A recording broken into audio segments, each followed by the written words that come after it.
हमारी भारतीय जनता पार्टी एक माँ है, बच्चे पैदा करने वाली पार्टी है। भीख तो मांगना ही पड़ेगा, चाहे जितना बड़ा नेता हो। ये पिछड़े के नेता अगर पिछड़ों का हक नहीं दिलवा पा रहे हैं तो पिछड़े कैसे विश्वास करेंगे। भाजपा कहती थी परिवारवादी पार्टी, कांग्रेस सपा सबको बताती थी, और ये गुजरातवादी पार्टी बन गई है। गुजरात में जो फैसला होगा वही पूरे देश में लागू होगा। अब जो है समाजवादी पार्टी ही पिछड़ों, दलितों, अल्पसंख्यकों और फॉरवर्डों में भी जो गरीब हैं उनके हित की बात करेगी। कोई बनेगा नाम का रहेगा, चलाएंगे मोदी जी और अमित शाह जी। व्यवस्था कैसी है उनको खुद देखना चाहिए कि आज के डेट में नीतीश कुमार जी जो कर्मचारियों का काम कर रहे हैं चेहरा देखने के लिए। किसी चीज को जरूरत से मत देखो, जरूरत से न देख अहले साहिल अहले तूफा को।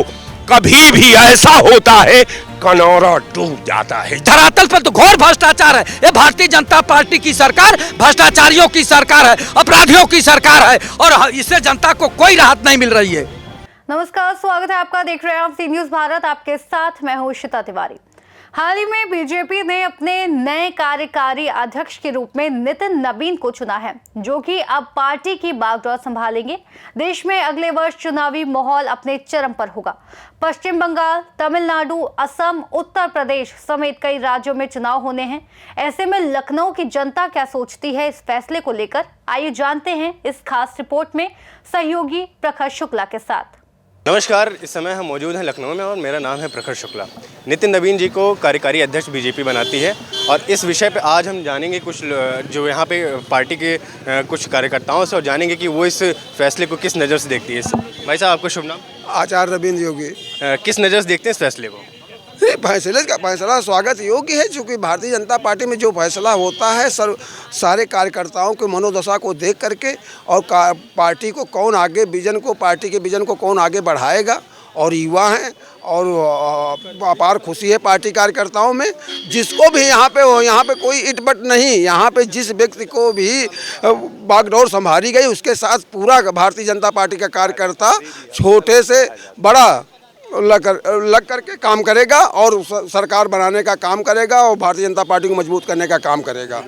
आपने कहा कार्यकर्ताओं से पूछ करके, लेकिन ये बताया जा रहा है मोदी जी के जो उनका रणनीति उसको कोई समझ नहीं सकता है, यानी कि वो किसे अचानक से किसे ले आकर के बना दें। तो आपको इस बात की पूरी पुष्टि है कि क्या उन सभी कार्यकर्ताओं से राय ली गई या मोदी जी ने जिसको समझा उसको बनाया? नहीं, मोदी जी एक ऐसे मजे हुए नेता हैं, वो कार्यकर्ताओं के मनोदशा को जान करके ही उन्होंने 1-2 साल पहले ही कहा था कि इस देश की जो युवा वर्ग है उसको आगे आना चाहिए और उसको कमान संभालनी चाहिए। उसी परिप्रेक्ष्य में वो हमारे नितिन जी को उन्होंने, जो चूँकि 45 साल के भी उनकी उम्र है, उनको राष्ट्रीय अध्यक्ष बनाया है। वो इसी रणनीति के तहत बनाया है कि कम से कम जो युवा वर्ग जो वंचित है उस राजनीति से, उसको आगे बढ़ करके काम करना चाहिए। वही लोग, बुजुर्ग लोग तो कह रहे हैं, उसी आधार पे उनको बनाया गया। ऐसा कुछ नहीं, हमारे नितिन जी बहुत ही अच्छे साबित होंगे, बहुत ही बढ़िया साबित होंगे। और लेकिन उनके अध्यक्ष बनाए जाने से, कार्यकारी अध्यक्ष बनाए जाने से जो पार्टी में जो और शीर्ष नेता हैं जो चाह रहे थे कि हम इस पद पे पहुँचे, उनमें भी नहीं, ऐसा कुछ नहीं। हर कार्यकर्ता चाहता मैं इसी स्तर पहुंच जाऊं, लेकिन पार्टी का जो सर्वमान्य नेता है और जो उसने निर्णय लिया है वो पार्टी हित में लिया है।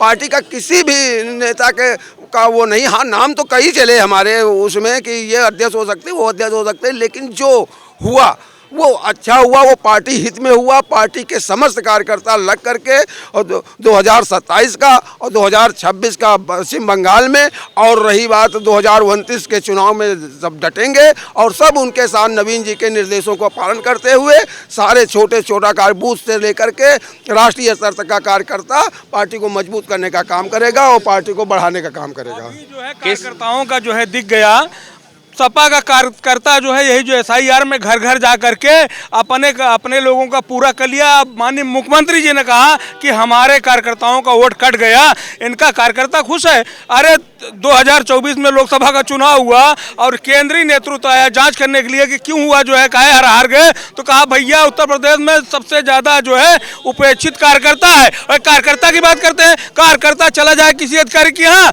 और कोई काम नहीं करेगा, ये लोग ऊपर जाएंगे तो कहेगा वो दलाली करने आया था। कार्यकर्ता की उपेक्षा इतना जो है किसी पार्टी में हुआ ही नहीं था जितना भाजपा में हुआ और जितना भाजपा में हो रहा है। यहाँ देखिए, भाजपा कहती थी परिवारवादी पार्टी, कांग्रेस सपा सबको बताती थी, और ये गुजरातवादी पार्टी बन गई है। गुजरात में जो फैसला होगा वही पूरे देश में लागू होगा। कार्यकर्ताओं की कहाँ पूछे, कार्यकर्ता तो जो है एबीवीपी के कार्यकर्ता वो भी थे, राम स्वरूप विद्यालय में बेचारा सही आंदोलन कर रहे थे। बीजेपी ने जिन भी लोगों को आज बड़े मौके दिए हैं वो कल को एक पहले तो कार्यकर्ता ही हुआ करते थे, और जिस हिसाब से अभी देखा जाए कि बीजेपी जो आमतौर पर जो रणनीतियाँ अपनाई जाती हैं कि किसी भी कार्यकर्ता को आज अगर आजमा ले तो आगे और बड़े पद उनको दिए जा सकते हैं, तो कार्यकर्ताओं का तो सम्मान कर ही रही है। अब एक बात बताइए, जो जिले लेवल से जिले लेवल से शुरू करके और कम से कम प्रदेश में किसी कार्यकारिणी में आया हो, उसको ना अध्यक्ष बना करके 7 बार के सांसद को जो कहीं आंदोलन किए उनको बता दें। भाजपा के मैं पूछता हूँ पदाधिकारी से, कहीं आंदोलन नहीं किए हैं, किसी चीज़ के लिए आंदोलन नहीं किए, उनको उठा के बैठा दिया। यहाँ देखो, जो यहाँ भले जेपी नड्डा जी अध्यक्ष थे, ये कार्यकारी हैं। अब एक कार्यकारी कितने दिन के रहेंगे, 10 दिन के रहेंगे, 10 महीने के रहेंगे, ये लोग जाने। नहीं, उन्होंने तो कहा 2029 तक रहेंगे। नहीं, अब वो तो मैंने कार्यकारी जो है कोई परमानेंट नहीं होता है। कार्यकारी का मतलब ही होता है कि मतलब कुछ दिन, चाहे वो मुख्यमंत्री हो चाहे प्रधानमंत्री हो, कार्यकारी का मतलब कुछ दिन, वो पक्का नहीं है। तो रही बात जो है, देखिए इससे पहले जेपी नड्डा जी थे, कोई भी आदमी जाता था बड़ा काम कर लड़के, चाहे यहाँ के जो है कुर्सीवान नेता ही रहे हों, तो वो कहाँ भाग के जाते थे, अमित शाह जी के पास, मोदी जी के पास। नड्डा जी के पास कौन जाता है? जब कोई बैठक होती थी पार्टी की तो न उसमें अध्यक्ष रहते थे, बस वही जो है जो कहते थे कि पीवी नरसिम्हा राव जो है नाम के प्रधानमंत्री हैं, सोनिया गांधी जी चलाती हैं, वैसे कोई बनेगा नाम का रहेगा, चलाएंगे मोदी जी और अमित शाह जी। मोदी जी चलाएंगे? क्या आप सोचते हैं इस विषय? देखिए, उनके पार्टी का अंदरूनी मामला है। चूँकि हम लोग कांग्रेस विचारधारा से बिलोंग करते हैं, कांग्रेस पार्टी के हम उसमें विश्वास भी रखते हैं। रह गया सवाल कि आनन फानन में कोई अध्यक्ष का डेट नहीं निर्धारित था इनके यहाँ, लेकिन कारण ये था कि महारैली दिल्ली में थी। दिल्ली का प्रोग्राम को डाइवर्ट करने के लिए जो है इन्होंने मीडिया का प्लेटफॉर्म को इंगेज करने का काम किया, और पूरी मीडिया जहां 10 लाख लोग महारैली में रामलीला मैदान पूरा जंतर मंतर पटा हुआ था, वो गोदी मीडिया मने क्लिप चलाने को तैयार नहीं थी। केवल इनके अध्यक्ष का पूरा इतिहास और भूगोल देश को बताने में बिजी थी।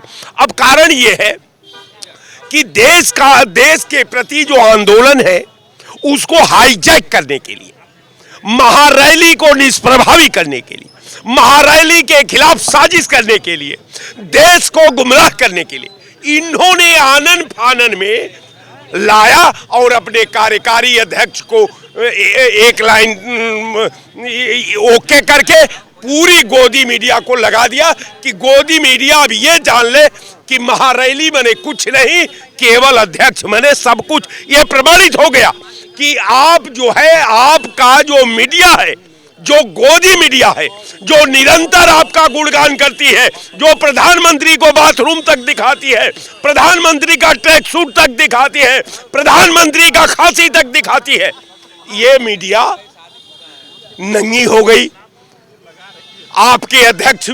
लेकिन कारण ये है कि इश्क देखने वाला ना साहब, इश्क का गोला बनाकर आप बम पर फेंका करूं, आ खींच लूं तस्वीर तेरी, रात दिन देखा करूं, वो स्थिति इसमें आकर के समायोजित हो गई है।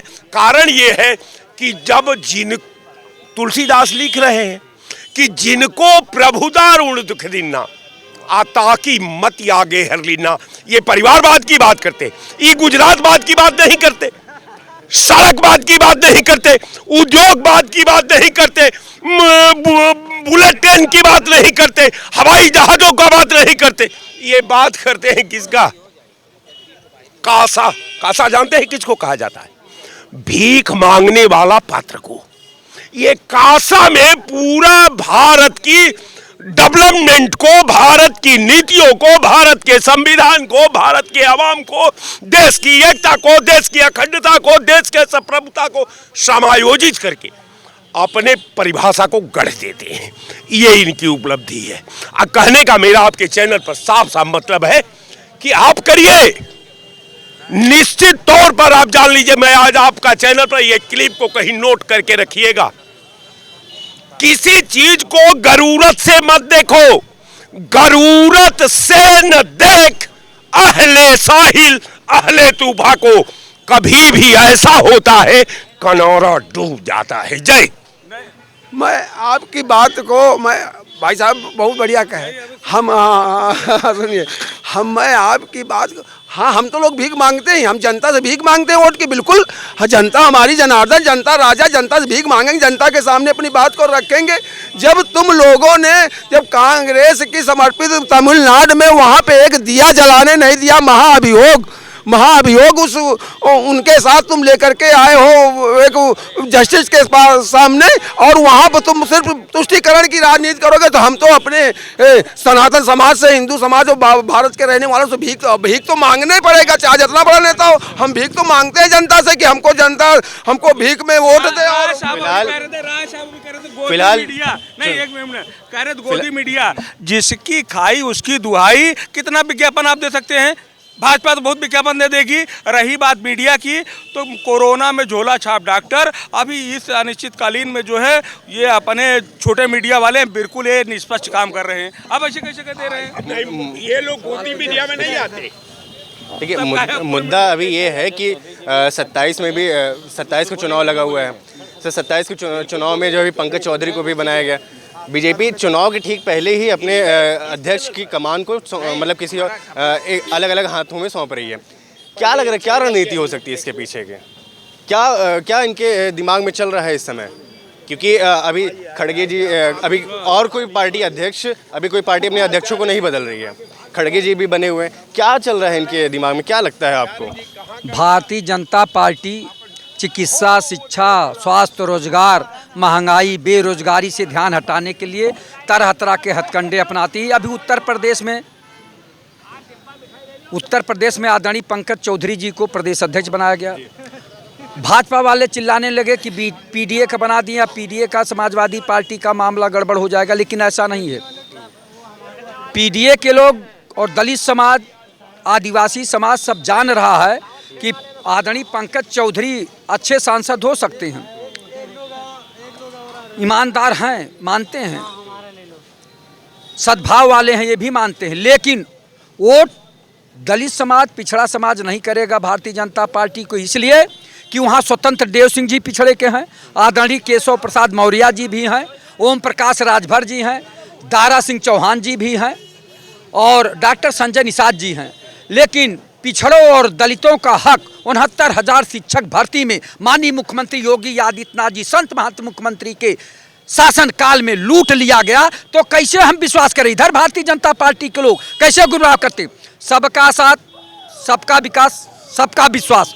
तो हमारा तो हक छीन ले रहे हो आप इस नारे के। हम विश्वास करें आप पर हम कैसे विश्वास करें? माननीय मुख्यमंत्री जी और भारतीय जनता पार्टी के लोग, ये बताओ कि 69,000 शिक्षक भर्ती में आपने लगभग 20,000 पद जो है पिछड़े और दलितों का लूट लिए, और उसके बाद कहते हो सबका साथ, सबका विकास, सबका विश्वास। तो कैसे विश्वास करें? कोई बीजेपी, ये पिछड़े के नेता अगर पिछड़ों का हक नहीं दिलवा पा रहे हैं तो पिछड़े कैसे विश्वास करेंगे? ये चाहे आदरणीय जो पंकज चौधरी जी आए हुए हैं, इससे पहले तो स्वतंत्र देव सिंह जी थे, केशव प्रसाद मौर्य जी थे, और जो है दारा सिंह चौहान जी हैं, डॉक्टर संजय निषाद जी है। क्या कर रहे हैं? ये अपना हक तो खुद ही नहीं हैं, केवल मंत्री पद बना हुआ है, मंत्री बने हुए हैं, गाड़ी घोड़ा है, सुरक्षा है, लेकिन समाज की बात नहीं कर पा रहे हैं लोग। और उसके बाद समाज का ठेकेदार बनाने के लिए एक सिंबॉलिक है, भारतीय जनता पार्टी इनको आगे करके पिछड़े और दलितों का वोट लेकर केवल सत्ता में बनी रहनी चाहती है। लेकिन अब समाज समझ गया है, पिछड़ा दलित अल्पसंख्यक आदिवासी समझ गया है कि बीजेपी वाले पिछड़ों नेता से भला होने वाला नहीं है। ये सरकार बदलनी बहुत जरूरी है, क्योंकि ये सरकार न बेरोजगारों को रोजगार दे रही है, न भ्रष्टाचार समाप्त कर रही है, न महंगाई समाप्त कर रही है, न चिकित्सा शिक्षा रोजगार पर ध्यान दे रही है। तो ये सरकार केवल सत्ता में बने रहने के लिए तरह तरह का छल बदल कर, यानी जैसे आपके हिसाब से अगर हरण किया था, उसी तरह ये लोकतंत्र की हरण करने के लिए तरह तरह के हथकंडे अपना रहे हैं। मैं कह रहा हूँ सर, आपने कहा कि इन सब मुद्दों पे ध्यान नहीं है, तो आपके हिसाब से कौन ध्यान दे रहा है फिर इस समय इन मुद्दों पे? अब देखिए, जो दूसरी पार्टी आएगी, समाजवादी पार्टी, वो विशेष ध्यान देगी। अब जो है समाजवादी पार्टी ही पिछड़ों, दलितों, अल्पसंख्यकों और फॉरवर्डों में भी जो गरीब हैं उनके हित की बात करेगी, चिकित्सा शिक्षा रोजगार पर ध्यान देगी, देश से प्रदेश से भ्रष्टाचार मिटाने की बात करेगी, महंगाई समाप्त करने की बात करेगी, बेरोजगारी समाप्त करने की बात करेगी और स्वास्थ्य व्यवस्था शुद्ध करने की बात करेगी। ये भारतीय जनता पार्टी के सरकार में डुप्लीकेट दवाएं अस्पतालों में सप्लाई हो रही, यहाँ तक कि ये कोडीन सिरप आ गई है, पूरे देश में हाहाकार मचा हुआ है, लोगों की जानें चल जा रही हैं, उस पर क्यों नहीं ध्यान दे रहे हैं ये लोग? आप बताइए, ये आदरणीय नड्डा जी केंद्रीय मंत्री हैं, स्वास्थ्य मंत्री हैं, और यहाँ आदरणीय जो है ब्रजेश पाठक जी हैं, उप मुख्यमंत्री हैं, उसके बाद भी मैं बता रहा हूं, आजमगढ़ जिले में 100 सैया का अस्पताल बना हुआ है, वहां दवा नहीं मिल रही। मैं स्वयं गया था, डॉक्टर लोग केवल एक छोटी पर्ची दवा लिख देते हैं और कहते हैं बाहर से ले लीजिए। ऐसे पूरे प्रदेश में है, जबकि मैं जागरूक आदमी हूं। मैंने कहा कि ये क्या है, सरकार कहती है कि दवा जो है अस्पताल से ही मिलेगी, और डॉक्टर साहब ये क्या कर रहे हैं, तो वो कारण दवाइयाँ नहीं है। तो हमने कहा दवा तो सरकार कहती है कि हर अस्पताल पर पहुंच रही है, तो ऐसे पूरे प्रदेश में हाहाकार मची है। चूंकि मेरा जिला आजमगढ़, जौनपुर और मऊ से सटा हुआ 3-4 जिलों में तो मैं देख ही के आ रहा हूं, कहीं भी अस्पतालों में जनता को दवा नहीं मिल पा रही है। अगर 2 दवा मिलेगी तो 3 दवा बाहर से देते हैं। तो ये सरकार को चेतना चाहिए। सरकार पहले स्वास्थ्य विभाग पे व्यवस्था दे, आरटीओ विभाग में जो भ्रष्टाचार हो रहा है, लोक निर्माण विभाग में जो हो रहा है, सिंचाई विभाग में हो रहा है, स्वास्थ्य विभाग में हो रहा है, इस पे विशेष ध्यान दे। दफ्तर भ्रष्टाचार, कौन है इसका जिम्मेदार? जिले जिले में भ्रष्टाचार, कौन है इसका जिम्मेदार? तहसील में चले जाइए तो लेखपाल से लेकर एसडीएम तक भ्रष्टाचार में लिप्त है, थाने में जाइए तो सिपाही से लेकर थानेदार तक भ्रष्टाचार में लिप्त है। माननीय मुख्यमंत्री जी योगी भी है, संत भी है, कभी किसी ने तहसील में गए न किसी थाने में गए कि हमारे कर्मचारी जनता के साथ कैसा व्यवहार कर रहे हैं? अरे धरातल पर तो घोर भ्रष्टाचार है। ये भारतीय जनता पार्टी की सरकार भ्रष्टाचारियों की सरकार है, अपराधियों की सरकार है, और इससे जनता को कोई राहत नहीं मिल रही है।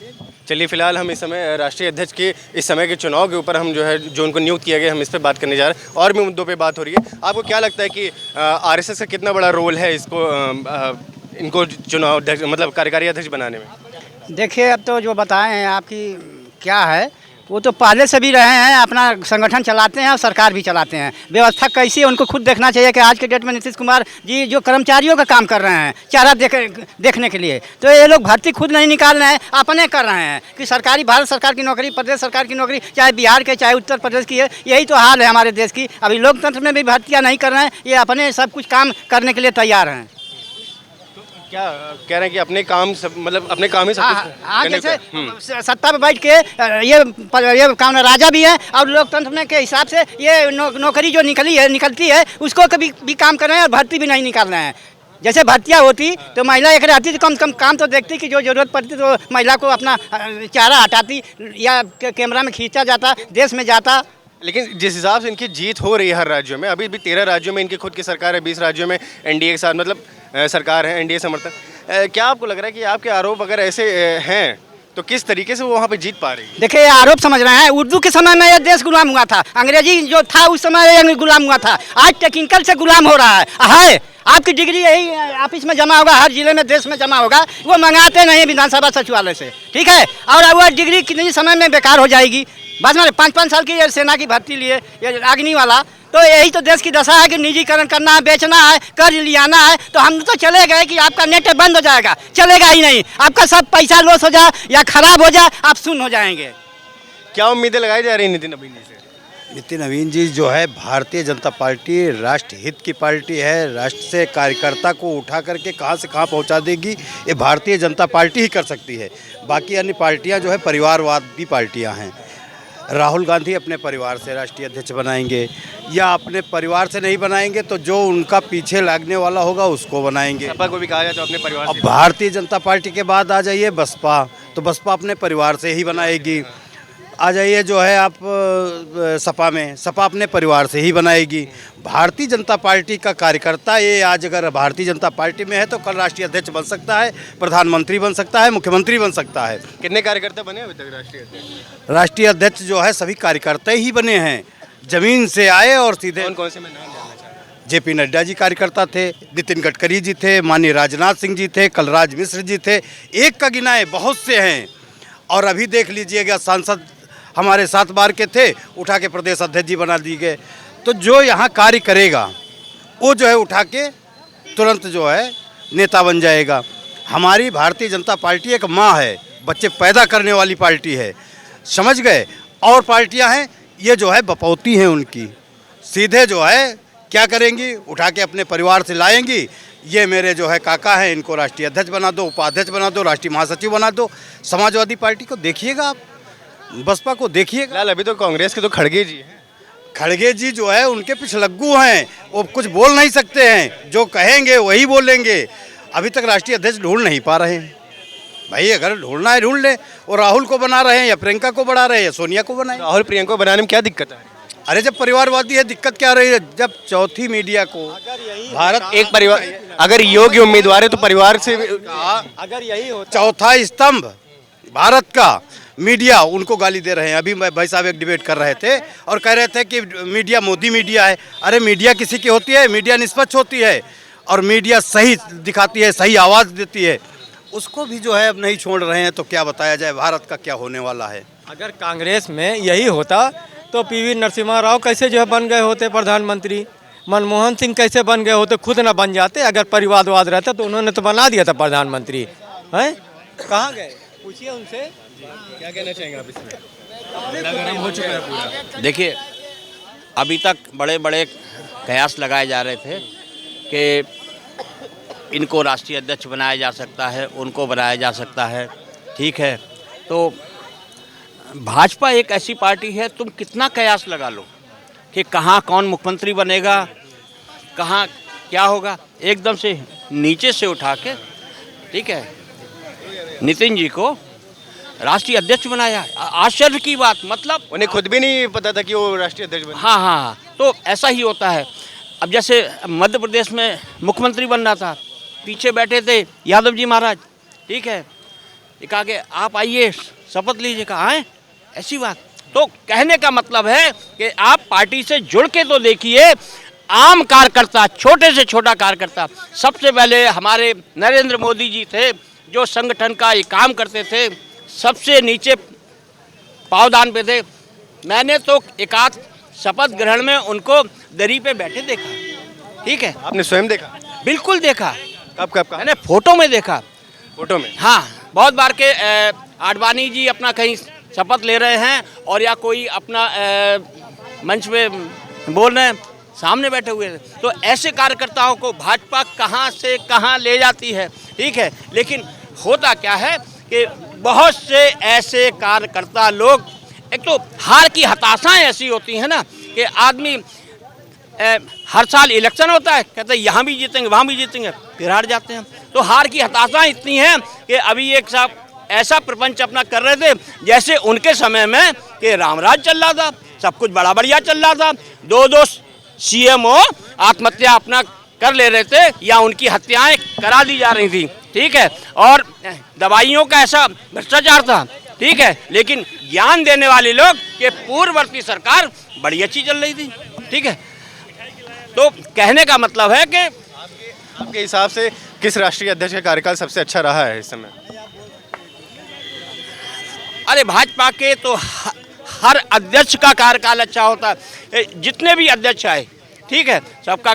भाई कहाँ से 1980 से 2 सीटों से 84 में आई थी, आज कहाँ पे है, 21 राज्यों में सरकारें हैं, ठीक है, संगठन काम करता है। ये लोग हमेशा चुनावी मोड में रहते हैं। नितिन नवीन जी को अभी बनाया गया है, इनके कहा जा रहा है कि जैसे अभी इन्होंने कहा कि परिवारवाद से ही मतलब अदर पार्टियां जो है परिवारवाद को बढ़ावा देती हैं राष्ट्रीय अध्यक्ष के चुनाव में भी, लेकिन बीजेपी एक ऐसी पार्टी है जो कि कार्यकर्ताओं को मौका देती है।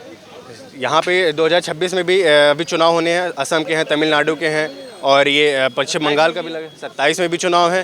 क्या लग रहा है कैसी ये क्यों ऐसे युवा नेताओं को मौका देने, क्योंकि 45 साल के ये सबसे कम उम्र के राष्ट्रीय अध्यक्ष बने, 45 साल की बीजेपी, 45 साल के राष्ट्रीय अध्यक्ष, कार्यकारी अध्यक्ष जी। देखिए ऐसा है, नितिन नवीन जी को जो बनाया गया है राष्ट्रीय अध्यक्ष, पाँच बार से वो विधायक हैं और नगर विकास मंत्री भी हैं और बहुत शक्तिशाली, बहुत ही अच्छे स्वभाव के व्यक्ति हैं वो, ठीक है, मेहनती हैं और कभी किसी भी उसका उनके ऊपर आरोप नहीं है।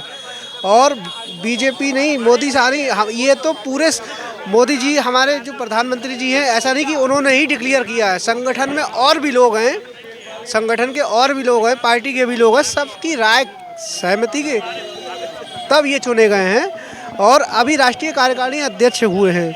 अभी राष्ट्रीय अध्यक्ष पूर्ण नहीं है, आगे चल करके हो सकता है यही राष्ट्रीय अध्यक्ष चुनाव हो जाए, यही राष्ट्रीय अध्यक्ष हो जाए। ठीक है, अभी आपने सुना कि नितिन नवीन जी को कार्यकारी अध्यक्ष बनाए जाने पे यहाँ के लोगों की क्या राय है, कौन सी पार्टी, अलग अलग पार्टियाँ इनको किस तरीके से देखती हैं, इस फैसले को किस नज़र से देखती हैं। हम ऐसी और बातें और चर्चाएं आपके बीच में लेके आते रहेंगे। बनी रहिए सी न्यूज़ भारत पे। कैमरामैन अपूर्व के साथ मैं प्रखर शुक्ला। फिलहाल इस रिपोर्ट में इतना ही। देश और दुनिया की तमाम बड़ी खबरों के लिए देखते रहिए सी न्यूज़ भारत।